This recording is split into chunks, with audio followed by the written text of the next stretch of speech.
하루를 잘 보내셨습니까? 네, 어떤 분들은 오늘 휴일이셨죠? 네, 근로자의 날로 휴일을 맞으신 분들도 계셨을 것이고, 그게 뭐야? 라는 분들도 분명히 계실 텐데, 제가 보니까 아무래도 근로자의 날이어서 휴일을 맞으신 분들 가운데 오늘은 오랜만에 좀 수요예배 나와야겠다라는 생각을 갖고 오신 분들도 계신 것 같습니다. 모든 오신 분들 환영하고요. 또 바쁜 가운데 여전히 일하시는 가운데 또 오신 분들도 진심으로 감사를 드립니다. 제가 어저께 뭐 이 사실을 잘 모르고 있다가 근로자의 날이라는 걸 잘 모르고 있다가 미국은 레이버데이가 9월 첫째 주 수요일이라서 제가 늘 기억을 하고 있는데 제가 근로자의 날을 모르고 있다가 어제 우연히 알게 되었는데 마음속에 고민이 생기더라고요. 나는 근로자인가 아닌가? 나는 내일 쉬어야 하는가? 일해야 하는가? 뭐 우리 모두가 일을 하고 있습니다. 그러나 이제 또 우리가 생각하는 바에 따라서 이 근로자의 날에 해당하는 사람이 있고 아닌 사람들도 있을 텐데요. 우리가 일을 안 하면서 살 수는 없죠. 모든 일하는 곳에 하나님의 은혜가 있으시길 축복합니다. 여러분의 가정도 일하는 곳입니다. 자녀를 길러내는 게 일이고요. 서로 사랑하며 서로 견뎌주는 것이 일입니다. 그걸 잘 감당해야 그 가정이 복되고 열매를 맺습니다. 농부의 마음으로 일하는 마음으로 가정을 잘 돌보시고 여러분이 일하는 곳이 어떤 곳이 되든지 그곳에서 우리 그리스도인의 꼭 탁월함을 가지시길 축복합니다. 그곳에서 지혜를 갖고 일하시고 좋은 성품으로 하나님의 영광을 드러내시고 또 함께 일하는 동료들과 서로 화합하고 서로 사랑하고 나누고 용서하고 인내함으로써 우리가 일하는 곳에서도 주의 뜻을 이루어야 할 줄로 믿습니다. 절대로 일과 영성을 별개로 두지 마시고요. 항상 우리 모든 일하는 곳에서 주님을 믿는 믿음이 드러나시기를 간절히 축복합니다. 모든 선지자가 왕에게 사랑을 받은 것은 아닙니다. 이스라엘이 망할 때에 여러 가지 조짐들이 있고 여러 가지 상황들이 있는데요. 뭐 나중에 가서야 이것이 망하는 원인이 된다는 것을 생각해 볼 수는 있지만 지금 망하는 가운데 이것 때문에 망한다고 바로 깨닫는 건 쉽지 않은 것 같습니다. 그래서 어려운 거죠. 아무리 역사를 보고 배워도 나라가 그래도 망하고 기업이 그래도 망하고 개인이 그래도 망하는 것은 내게서 지금 일어나는 일이 망함의 징조인지를 잘 모르기 때문입니다. 근데 이스라엘이 망할 때는 하나님의 말씀을 듣지 않았고요. 그리고 주님의 종들, 선지자들을 핍박했습니다. 그들은 죽임을 당했고 구덩이에 던져졌고 뭐 어떤 사람들은 선지자들을 살리기 위해서 뭐 구덩이에 숨겨놓기도 하고 집에 숨기기도 하고 여러 뭐 이런 일들을 통해서 목숨을 건진 사람들도 있지만 참 많은 사람들이 핍박과 죽임을 당했습니다. 근데 여러분 반대로 나라가 될 때는 왕들이 선지자의 목소리에 귀를 기울였습니다. 이게 나라가 될 때입니다. 뭐 선지자를 제가 위상을 높여주는 것이 아니라 그만큼 귀가 열려 있었다는 말이고요. 소통이 됐다는 말이고요. 하나님의 음성에 관심이 있었다는 말입니다. 여러분 망하지 않으려면 꼭 듣는 귀를 열어놓으시길 축복합니다. 오늘 우리가 새벽에 예레미야 22장의 말씀 나눈 것도 그 내용 아닙니까? 너희가 어려서부터 습관이 듣지 않는 습관이라는 겁니다. 그러니까 이 나라가 살룸이 그리고 여호와김이 다 결국은 죽임을 당하고 이 나라가 망할 징조, 망하기 직전이라고 하나님께서 말씀하지 않으십니까? 그럼 누가 귀를 기울였을까요? 다윗이 귀를 기울인 사람입니다. 다윗이 된 것은 뭐 그가 잘해서만은 절대로 아닙니다. 다윗을 죄에서 건져내고 다윗을 인도한 나단이라고 하는 선지자 여러분 기억나십니까? 나단, 하나님의 말씀을 대언하는 나단의 음성에 다윗이 귀를 기울이고 통한하는 마음을 갖고 여러분 그래서 설교를 듣다가 내 영혼을 향해서 통한하는 정말 통회하는 마음을 가지시면 거기에 복이 있는 줄로 믿습니다. 우리 라틴어의 미아 쿨파라고 하는 그러한 단어 여러분 아실 겁니다. 내 죄, 미아 쿨파. 내 죄인데요. 그 의미는 뭐냐면 내가 죄인이 많다가 아니라 내 그 죄로 인해서 하나님의 은혜를 더 정확하게 알게 된다는 뜻입니다. 우리의 죄가 다 악하고 나쁜 것이지만 그로 인해서 우리는 또한 하나님이 어떠한 분이신지를 알게 되기 때문에 그게 복이 되기도 하는 거죠. 다윗은 그래서 이 나단이라는 선지자를 통해서 하나님을 더욱더 가깝게 알게 됩니다. 근데 여러분, 나단이 만약에 다윗이 두려워서, 여러분, 왕이 두렵지 않은 사람은 정상이 아닌 겁니다. 이 고대 시대의 왕은 절대적인 주권을 갖고 있었고 권력을 갖고 있었고 사람의 목숨을 정말 파리처럼 여겼기 때문에 선지자가 왕을 두려워하지 않는 것은 정말 대단하다고 말할 수밖에 없습니다.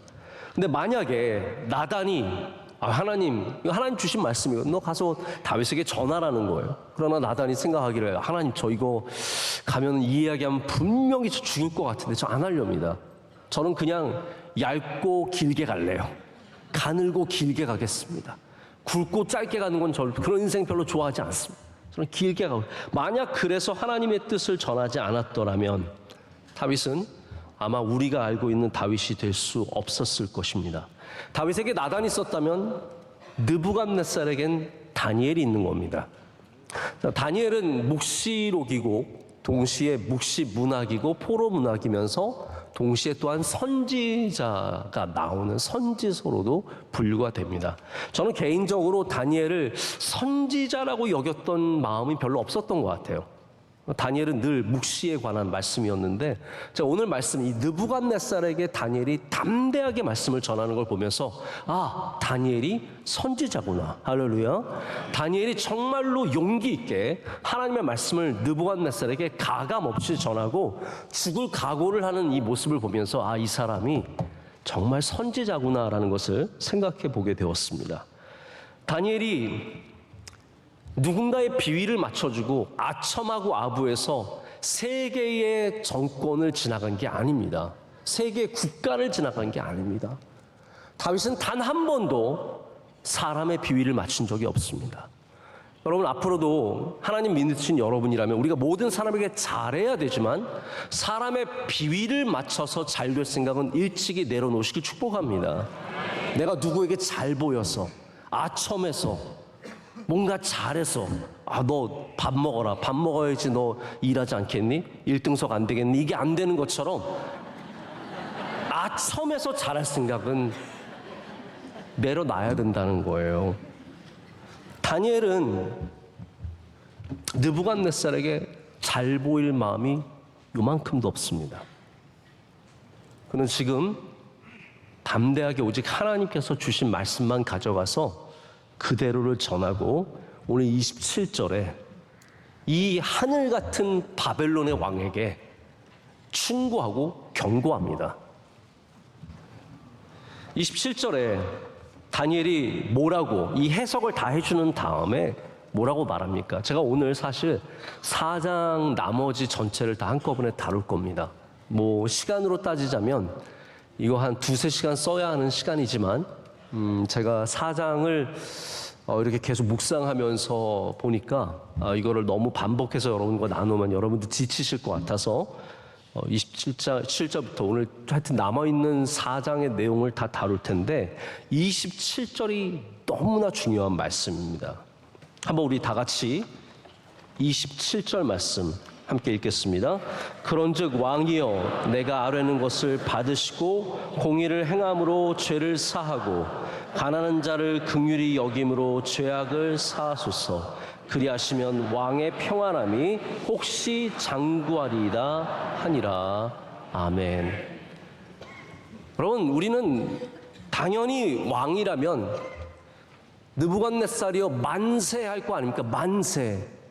오래 영원토록 사소서, 만세를 누리소서, 그냥 찬양할 것 같은데 다니엘은 그렇지 않습니다.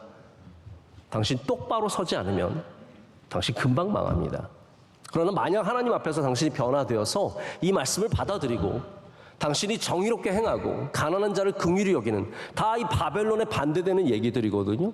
이 두려운 말을 전하면서 그러면 혹시나 당신이 살 수 있고 장구한 길게 살 수 있는 기회가 있다라고 얘기를 하는 겁니다. 여러분, 다니엘이 얼마나 담대한 사람입니까? 우리 믿음의 사람들은 세상에서 무조건 담대해야 합니다. 그것이 바로 하나님께서 여호수아를 가나안 땅에 보내주시면서 하신 말씀이었습니다. 강하고 담대하라는 거예요. 우리는 가나안 땅에 살아가는 이스라엘 백성이기 때문에 무조건 세상에 들어갈 때는 다니엘처럼 담대한 마음을 갖고 살아야 합니다. 용기가 사람을 살리고, 용기가 역사를 바꾸고, 용기가 놀라운 일을 행합니다.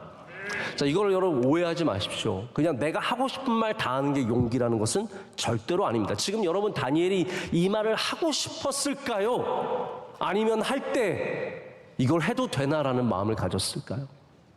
아마 제 생각에는 다니엘이 하나님 주신 이 말씀을 붙잡으면서 이 말은 피하고 싶었을 수도 있어요. 하나님, 제가 다 느부갓네살에 굳이 이 말까지 해야 됩니까? 그냥 하나님께서 주신 이 해석, 이 꿈의 해석만 전하면 되는 것이지 굳이 느부갓네살이 열받게 당신 이 말 똑바로 들으십시오, 정의롭게 행하십시오, 가난한 자를 긍휼히 여기십시오, 그러면 혹시 장구하리다, 이 말을 하나님 제가 꼭 해야겠습니까? 그런 말을 충분히 그런 자세를 가질 수 있는데 다니엘은 그 하고 싶지 않은 말을 하는 겁니다. 여러분, 그게 용기예요.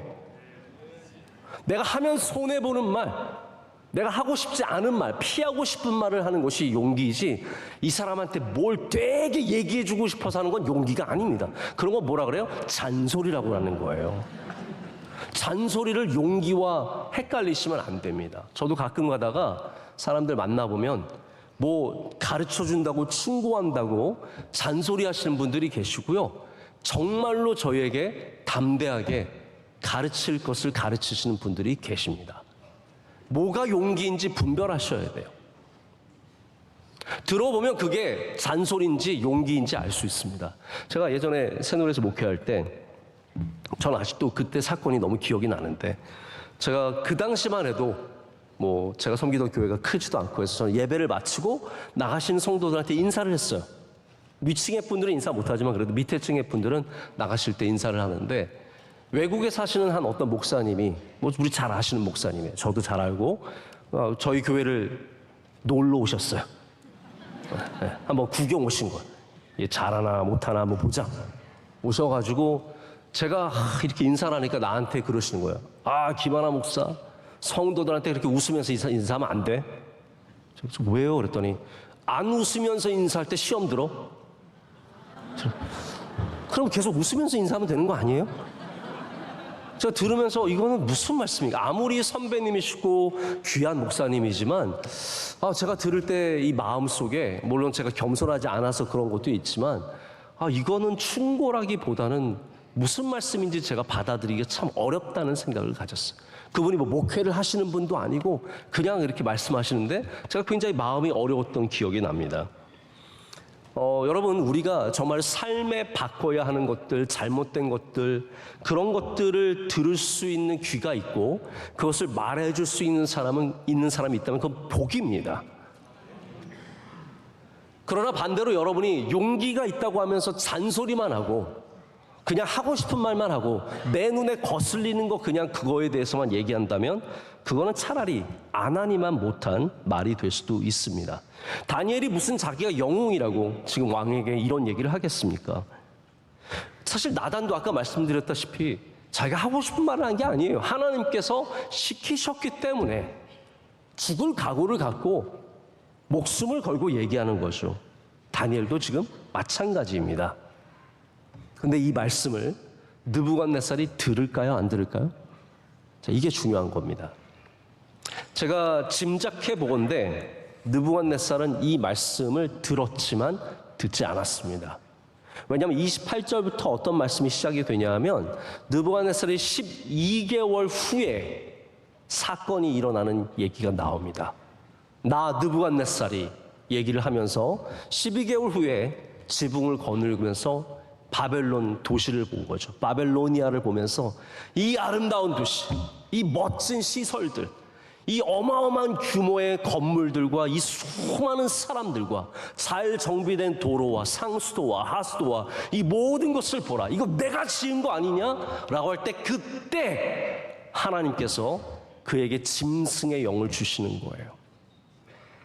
그래서 그가 소처럼 풀을 뜯으면서 밤이슬을 맞으면서 온몸이 젖고 독수리 깃털처럼 머리가 자라고 손톱은 짐승의 손톱처럼 자라서 피폐한 삶을 7대나 지나고 나중에 그가 하나님의 위대하심을 깨닫고 자기의 아무것도 아닌 존재임을 깨달을 때야 총명함이 돌아왔다라고 얘기합니다.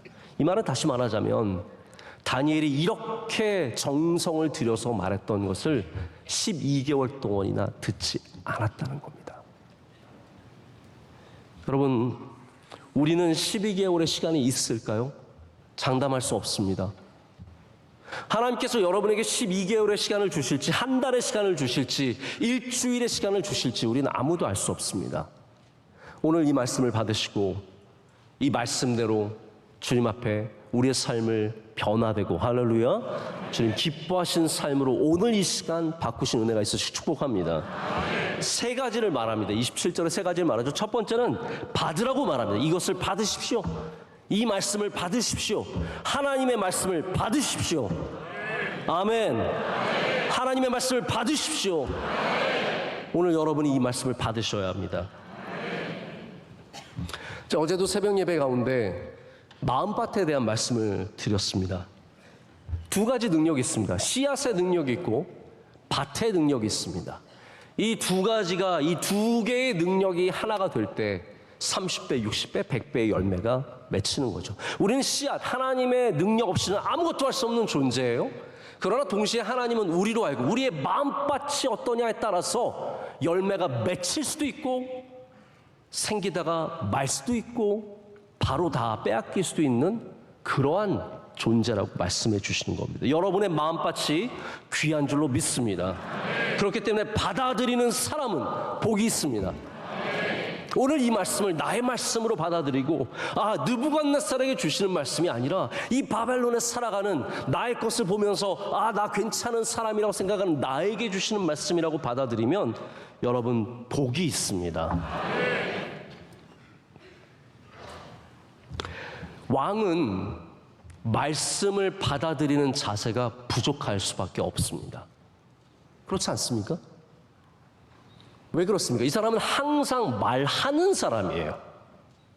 제가 그래서 목사님들 만나면 힘든 거예요. 다들 말하던 분들이 와서 서로 말하려고 하니까 얼마나 힘듭니까? 목회자들끼리는 서로 말을 많이 끊어요. 막 하고 있으면 근데 목사님 하면서 확 끼어들어요. 그러면 브레이크를 끼익 잡죠. 그럼 또 그분 말씀하시면 또 누군가 또 끼어들고 또 끼어들고 또 끼어들고 대화가 이어지질 않습니다. 다 자기 얘기하는.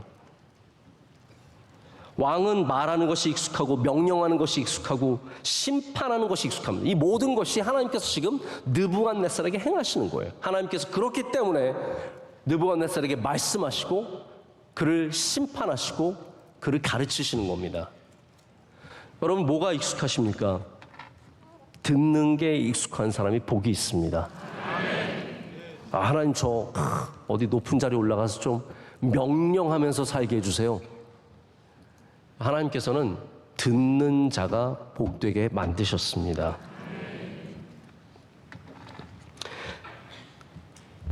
말하는 것이 익숙한 사람에게 다니엘은 지금 받으라고 말합니다. 이 말씀을 받으십시오.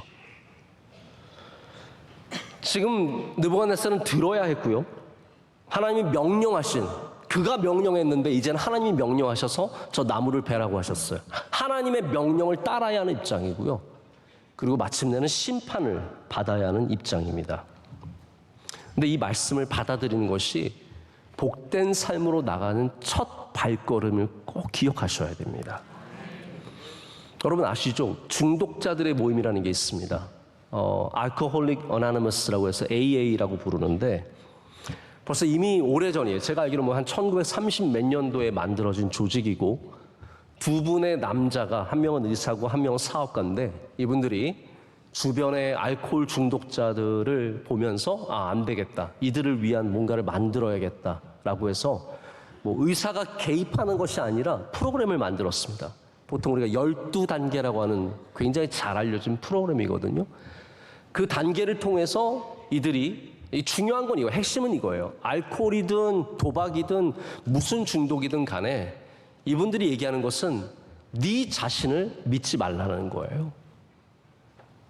너 스스로 이거를 해결할 수 있다는 생각을 빨리 버리라는 거예요. 그 중심에는 이제 요즘에는 신이라는 표현을 쓰는데 하나님 외에는 이걸 도와줄 수 있는 분이 없다라고 하는 절실한 고백 속에서 자기를 완전히 포기하고 하나님을 의지하면서 이거를 벗어나는 방법인데 그 첫 번째가 뭐냐면 자신이 내가 알코올 앞에 무력한 존재임을 시인하는 겁니다. 받아들이는 거예요. I accept, I admit. 내가 받아들이고 인정한다는 거죠. 내가 알코올 중독자라는 것을 인정하는 것이. 여러분 알코올 중독자들 만나보시면 아실 텐데요. 절대로 자기가 중독자라는 걸 인정 안 합니다. 도박 중독자들도 마찬가지. 무슨 중독자들도 마찬가지인데 자신이 중독자라고 생각하지 않아요. 왜냐하면 나는 며칠 동안 안 마실 수 있어 그래요. 나는 며칠 동안 안 할 수 있어. 내가 끊으려면 끊을 수 있어. 내가 조절할 수 있어. 여러분 우리의 인생 우리가 다 조절할 수 있을까요? 아니라는 겁니다. 이게 알코올의 문제만이 아닙니다. 우리 인생을 보는 입장에서 우리가 반드시 먼저 받아들여야 하는 것이 뭐냐면 내가 내 힘으로 인생을 완성시킬 수 없다라는 겁니다. 내가 내 힘으로 행복을 만들어낼 수 없다라는 것. 내 존재가 아무것도 아니라는 것을 인정하는 것이 하나님 앞에 첫 번째 자세인데 제가 C채널에 오랜만에 이렇게 보다가 회복 플러스라고 하는 프로그램이 있지 않습니까? 회복도 있고 회복 플러스도 있는데 여러분 C채널 많이 보시길 축복합니다. C채널 많이 보시고 회복 플러스 좋은 얘기들 많이 나옵니다. 여기에 이제 회복 플러스에 조연섭이라고 하는 의사분이 나오셨는데 이분이 중독자 전문가예요. 34년 동안 중독자들을 섬기고 다루고 있어요. 근데 이분이 이런 얘기를 하세요. 중독의 진짜 문제는 뭐냐 하면 생각이래요. 생각.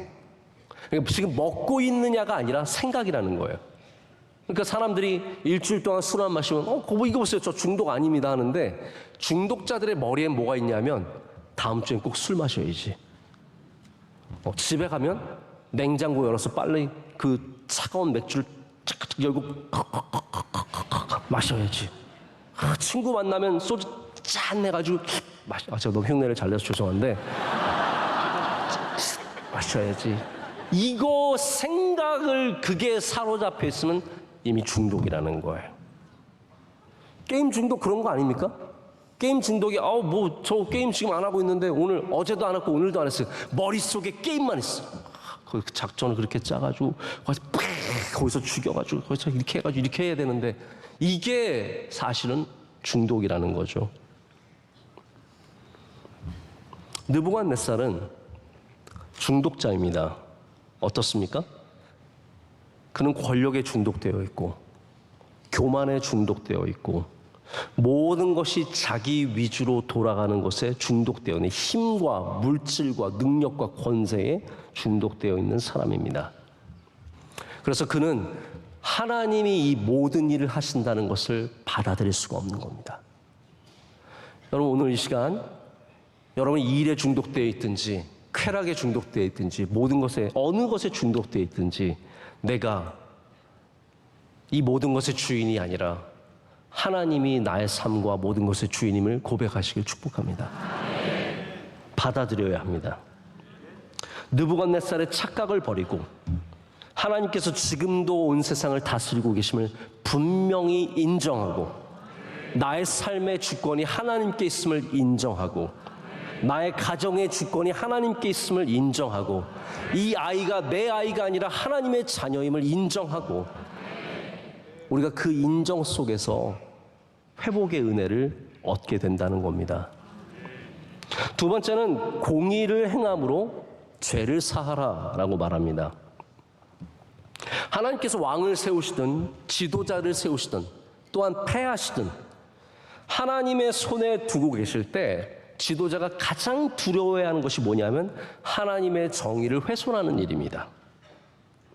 그럼 하나님께서 선지자들 통해서 계속 반복해서 주시는 메시지가 뭡니까? 너희들 정의로 오라는 거예요. 그 정의라는 것은 이웃을 향한 정의, 하나님의 뜻을 향한 정의, 세상을 향한 정의, 이웃 나라를 향한 정의, 이 모든 것들을 다 포함하는 겁니다. 제가 뭐 여기에 대해서 너무 깊이 들어갈 수는 없고요. 분명한 건 그겁니다. 단순한 개인의 죄만 생각할 것이 아니라 느부갓네살의 죄도 많겠죠. 개인이 갖고 있는 죄도 많겠죠. 하지만 그 나라가 갖고 있는 무너진 정의, 그 나라가 수많은 나라들을 먹으면서 이루었던 수많은 악한 행위들, 이런 거에 대해서 하나님께서 그것을 인정하고 하나님 앞에 정의를 바로 세움으로 사함을 받으라는 얘기입니다. 그래서 하나님께서는 여기서 이 느부갓네살이 만든 바벨론의 죄악을 드러내시는 거예요. 자, 우리 교회에도 공직에 계신 분들이 많이 계십니다. 뭐 공무원뿐만 아니라 중요한 공직에 계신 분들도 많이 계시는데, 여러분, 하나님 나라의 공직이든 세상의 공직이든 우리가 하나님의 정의를 우리의 일 속에서 실현해야 합니다. 할렐루야. 하나님의 정의를 반드시 우리의 삶 가운데서 실현하는 그러한 마음이 있어야 합니다. 하나님께서 그것을 기쁘게 여기시는 거예요. 제가 지난번에도 말씀드린 적 있지만 사무엘이랑 바울이 나름 고별 설교를 하지 않습니까? 사무엘은 분명히 고별 설교를 했고, 바울 같은 경우에는 에베소 장로들을 모아놓고 굿바이 인사를 하면서 나름대로 설교를 하잖아요. 거기에 있는 공통된 얘기가 뭐냐면, 하나님, 여러분, 저는 남의 것을 빼앗은 적이 없습니다. 불의하게 재산을 모은 적이 없습니다. 제가 일하지 않으면서 돈을 벌지 않았습니다. 다 이 얘기예요. 그게 무슨 얘기입니까? 하나님이 기뻐하시는 정의를 행하면서 일했다는 거예요. 그게 목회자이든 세상에서 일하시던 사람이든 다 우리가 분명히 개혁해야 될 문제입니다. 누군가를 억울하게 하면서 돈을 빼앗아가는 것이 아니라 누군가의 멸망과 누군가의 폐함을 통해서 내가 올라가는 게 아니라 하나님께서 기뻐하시는 모습으로 열심히 일하고 수고하면서 우리가 물질을 거두고 이 세상에서 하나님의 뜻을 이룰 때 그것이 바로 하나님께서 기뻐하신 일이 될 줄로 믿습니다. 세 번째는 뭐냐면 가난한 자를 긍휼히 여김으로 사함을 받으라고 말합니다. 저는 왕이 어떠한 방식으로 사람들을 볼지가 상상이 안 갑니다. 여러분, 우리는 왕이 돼본 적이 없잖아요. 네. 우리는 봉건주의 사회도 아니고, 우리 왕이 없고, 왕이 돼본 적도 없고, 왕이 무슨 생각을 갖는지는 잘 모르겠습니다. 그런데 분명한 건 이겁니다. 무엇을 생각하든지 그 생각하는 것이 정치에서 드러나게 되어 있습니다. 가난한 자를 긍휼히 여기면 가난한 자를 긍휼히 여기는 정책이 만들어질 수밖에 없죠. 약자를 불쌍히 여기면 약자가 잘 되는 사회를 만들기 위해서 노력할 수밖에 없겠죠. 그러니까 우리가 어떤 마음을 갖고 있느냐에 따라서 그런 정책들이 만들어지는 것인데, 하나님께서는 바벨론이 그렇지 않음을 너무나 잘 아셨습니다.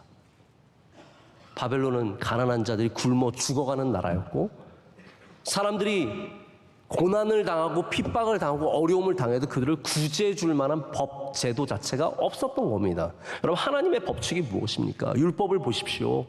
밭 귀퉁이를 추수하지 말라고 하잖아요.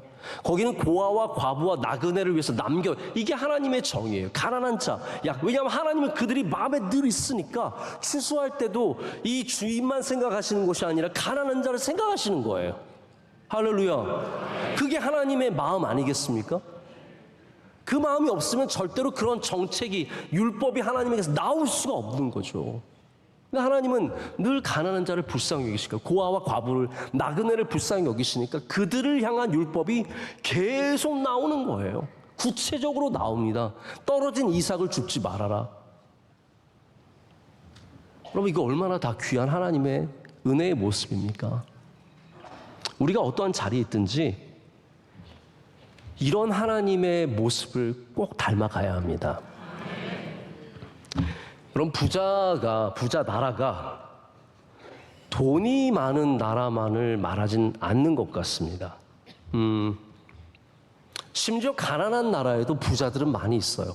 자, 에티오피아 갈 때마다 진짜 놀라는 거는요, 에티오피아 여러분보다 잘 사는 사람 진짜 많아요. 우리 뭐 에티오피아 가면 사람들이 다 막 이럴 것 같죠? 아니에요. 뭐 잘생기고 예쁘고 좋은 차 몰고 다니고 여러분 집보다 5배, 10배 되는 집을 가진 사람들이 얼마나 많은데요. 제가 이번에 가나 갔더니 저는 깜짝 놀랐어요. 비행기에서 이분 분명히 가나 사람인 것 같은데 너무 고급스럽게 입는 거예요. 유치하게 고급스럽게.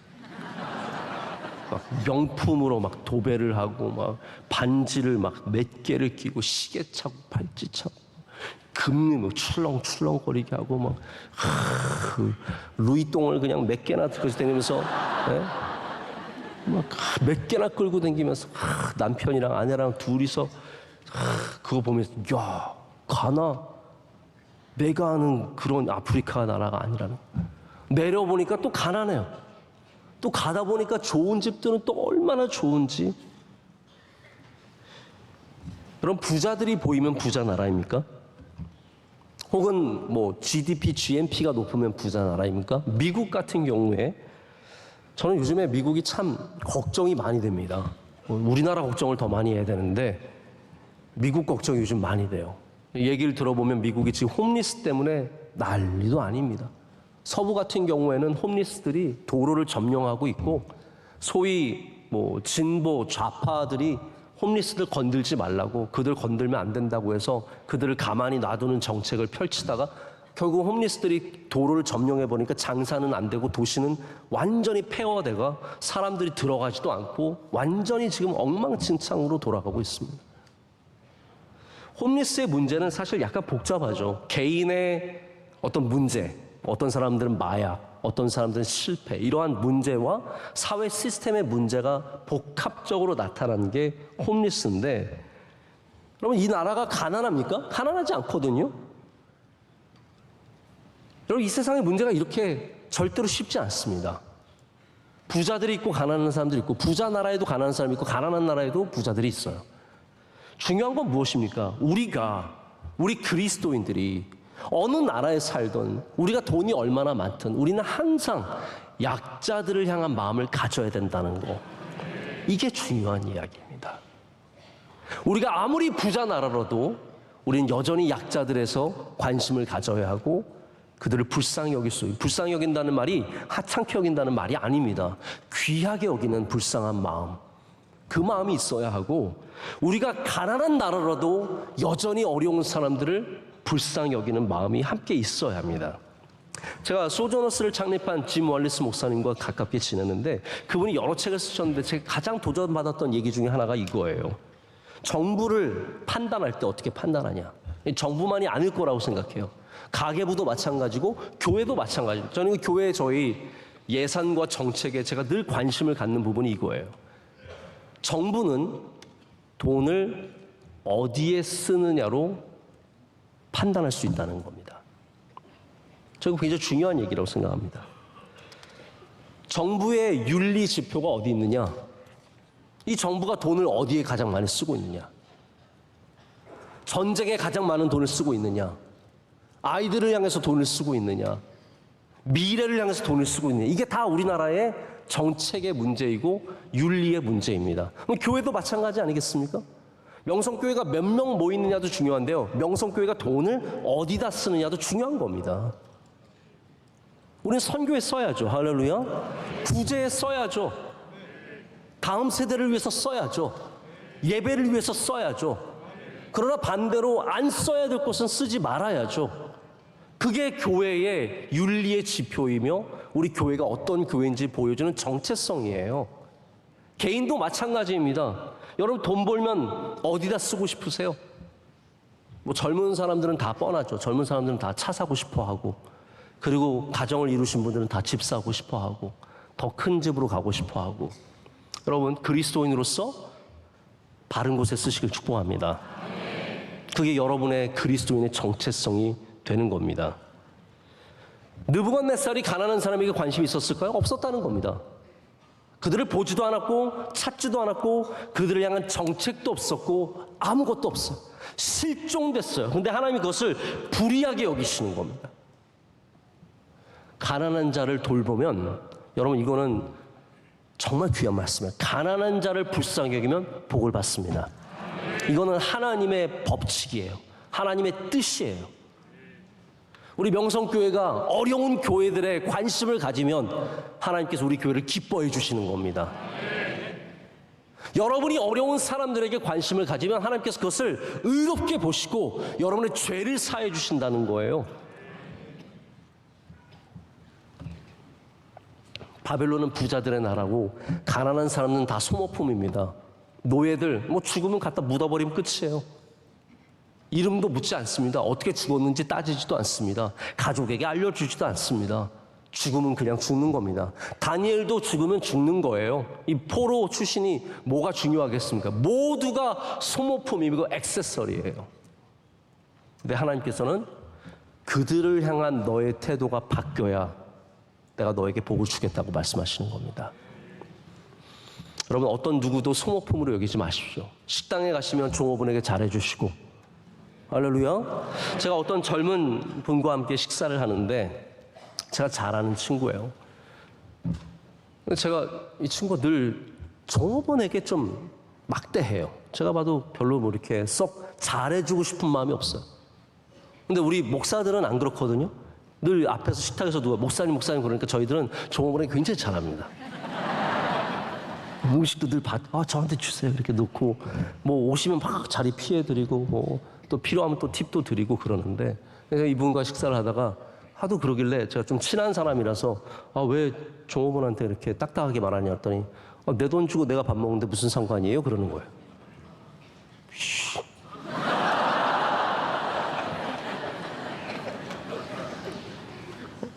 참 기가 막혀서, 제가 너무 기가 막혀서,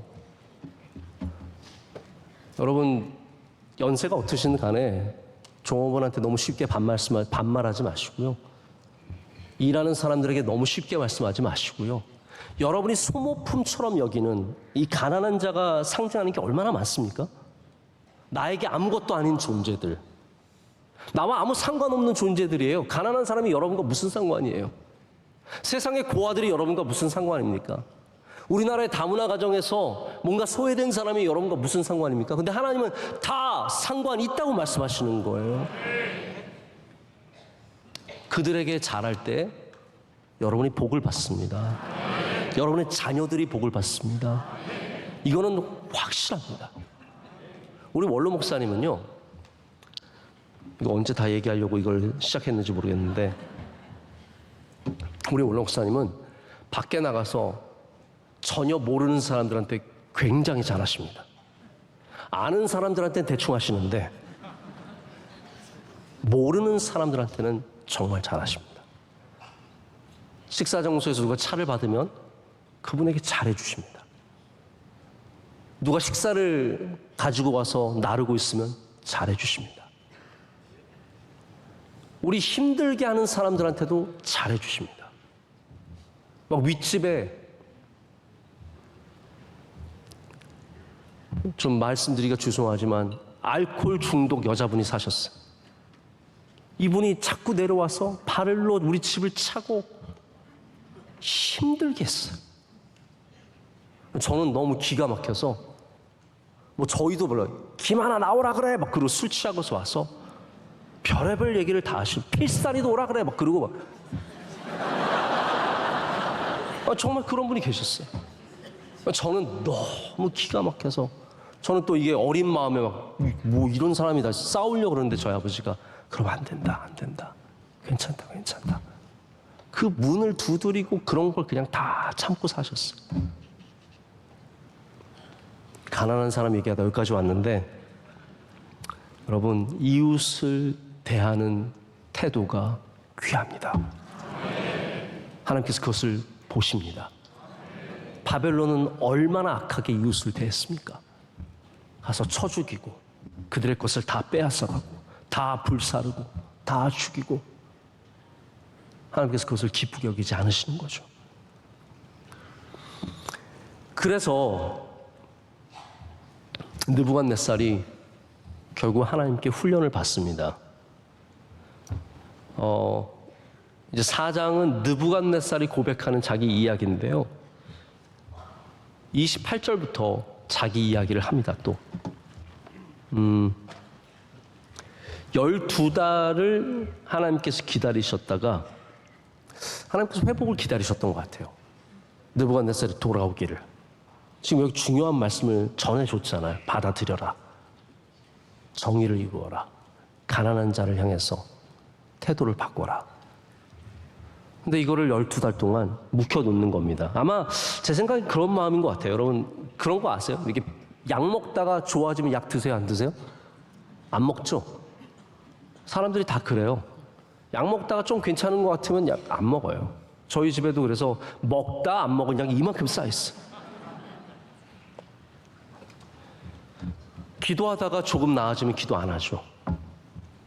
문제 해결되면 더 기도합니까? 아니, 문제 해결되는 순간부터 기도 안 해요. 그렇게 하나님 붙잡고 눈물로 기도하다가 딱 문제 해결되면 거기서 딱 기도가 멈춥니다. 어떤 분은 한 3개월 정도 더 기도하세요. 체면상 하나님께 너무 금방 끝내긴 죄송하고 그래가지고 딱 3개월 정도만 더. 예배도 그렇게 나오시는 분들 있어요. 어떤 분들은 막 어머니가 병 나와서 이제 교회 나와야 된다 그러면 제가 하나님께 한 1년만 나가드리면 되지 않을까요? 그 병 나았으니까 한 1년만 나가드릴게요. 우리 상황이 바뀌면 회개가 딱 멈춰요. 그렇게 막 잘못한 거 찾으면 하나님 제가 요거 잘못했으니까 저거 다 회개하겠습니다 하고 다 괜찮아지면 회개했던 거 싹 다 입 싹 닫습니다. 아마 느부갓네살이 처음에 이 꿈을 알고 엄청 긴장했겠지만 아무 일이 안 일어나는 걸 보면서 마음 변했을 수 있습니다. 예전과 똑같이 살아가는 거죠. 29절과 30절에 어떤 내용이 나오냐면 이게 딱 그 다윗의 내용과 똑같아요. 느부갓네살이 지붕 위를 거닐면서 이 지붕 위를 거는다는 이 관용적인 표현이 제가 어떤 뜻인지는 정확하게 모르겠는데 실제로 일어난 사건이겠지만 대부분이 평화로운 상태를 말하는 것 같습니다. 지붕 위를 거닐면서 바벨론의 그 수많은 자기가 이룬 업적을 보면서 나 좀 봐라. 나 이렇게 귀해. 나 이렇게 훌륭해 할 때 하나님께서 바로 그에게 짐승의 영을 주시고 그로 하여금 7대를 지나가게 하십니다. 소처럼 풀 뜯어 먹으며 7대를 지나가게 하십니다. 7대는 7년일 수도 있고요. 7개월일 수도 있고 7주일 수도 있고 1년일 수도 있습니다. 이건 정확한 어떠한 우리가 생각하는 연수를 말하는 건 아닙니다. 분명한 것은 7대를 지나게 하셨는데 그리고 나서 총명이 돌아오게 되는데 그 총명이 어떻게 돌아옵니까? 바로 하나님을 인정할 때. 할렐루야. 하나님을 인정할 때. 하나님은 자기 뜻대로 행하시는 분이시라는 사실을 깨닫고 그가 겸손해졌을 때 그에게 총명이 돌아옵니다. 우리의 회복의 시작은 겸손입니다. 우리가 이루어야 할 열매도 겸손이지만 우리의 회복의 시작도 겸손입니다. 오늘 좀 남아있는 말씀이 있지만 제가 시간상 더 말씀을 드리진 않겠습니다. 여러분,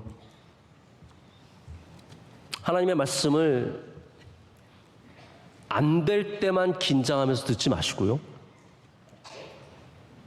오늘 새벽에 드린 말씀처럼 평안할 때 들으십시오. 아무 일 없을 때 들으십시오. 내 삶이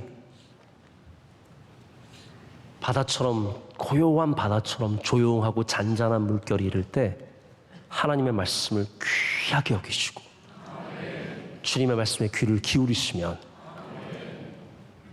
여러분 절대로 넘어지는 법이 없을 줄로 믿습니다. 오늘 말씀에 나오는 느부갓네살처럼 12개월을 기다리지 마시고 오늘 이 시간부터 하나님의 말씀에 귀를 기울이는 저와 여러분 되기를 간절히 소망합니다.